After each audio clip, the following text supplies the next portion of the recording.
Джеронимо Стилтън оживя пред любопитните малки читатели.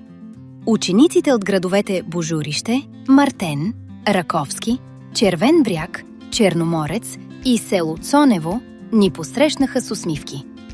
Още в първите минути усетихме нетърпението на децата. Тих шепот, блеснали очи и ръце, вдигнати във въздуха. Героите на Джеронимо Стилтън сякаш излязоха от страниците и заживяха сред нас. Малките читатели не просто слушаха, те участваха.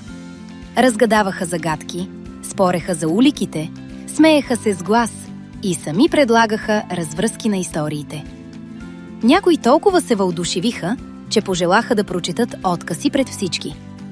Учителите стояха до тях с усмивка и видима гордост. Те насърчаваха всяко изказване, аплодираха смелостта и споделиха, че рядко виждат такава концентрация и желание за участие. Атмосферата беше жива, топла и истинска. Заедно с децата се превърнахме в детективи.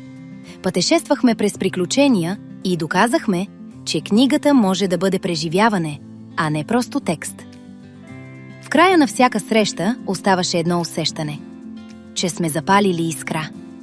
Искра на любопитство, въображение и любов към четенето, която ще продължи да свети дълго след последната страница. Срещите се проведоха по проект представяне на 6 заглавия, детска художествена преводна литература, финансиран от Европейския съюз, Next Generation EU, по плана за възстановяване и устойчивост и Национален фонд култура.